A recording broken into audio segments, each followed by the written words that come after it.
ආදරණීය දුවේ පුතේ. ඔබ ඉදිරියේ තියෙනවා ජල බඳුනක්. ඒ ජල බඳුන තුල ද්‍රව්‍ය තුනක් ඔබට පේනවා. එකක් ගිලිලා. මෙයා ගිලිලා පාවෙනවා. මෙයා ඒ වාජනයේ ජලයේ මත පාවෙනවා. ඔබට කියන්න පුළුවන්ද ඇයි මේ තුන් දෙනා මේ විදියට එකම ජලයේ තුල ආකාර තුනකට හැසිරෙන්නේ කියලා? හොඳයි බලමු. විවිධ අදහස් ඔබට එන්න පුළුවන්. මේක අපිට උඩුකුරු තෙරපුමෙන් විස්තර කරන්න පුළුවන්. කොහොමද?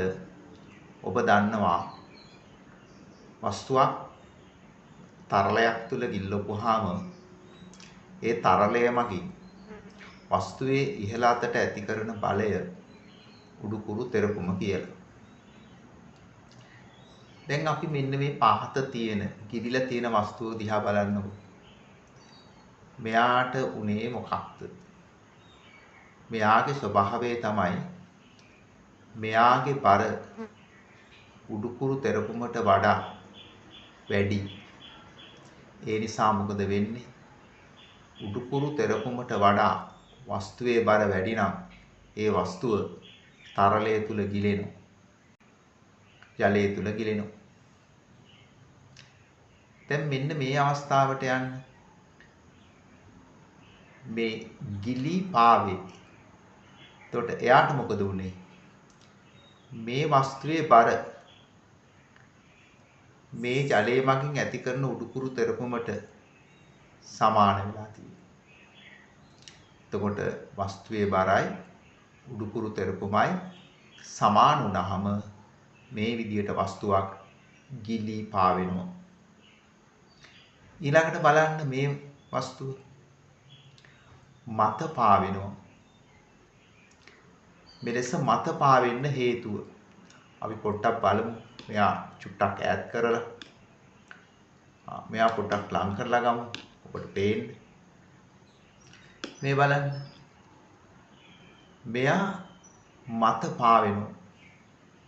මේ මත පාවෙන්න හේතුව මේ ජලය මගින් මේ වස්තුව මත ඇති කරන උඩුකුරු තෙරපුම මේ වස්තුවේ බරට වඩා වැඩි.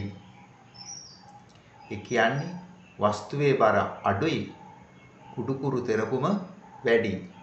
ඒ නිසා මොකද වෙන්නේ? මේ වස්තුව ජලයේ මත මේ ආකාරයට පාවෙනවා. නැවතත් අපි බලමු. මේ වස්තුව ගිලුණේයි උඩුකුරු තෙරපුම ගලේ බරට වඩා අඩුයි. මෙතන මොකද වුනේ? උඩුකුරු තෙරපුමයි මේ වස්තුවේ බරයි සමානයි. මෙතන මොකද වුනේ? උඩුකුරු තෙරපුම වැඩි, වස්තුවේ බර අඩුයි. ඒ නිසා මේ ආකාරයේ දෙයක් ඔබට දකින්න පුළුවන්කම ලැබෙනවා.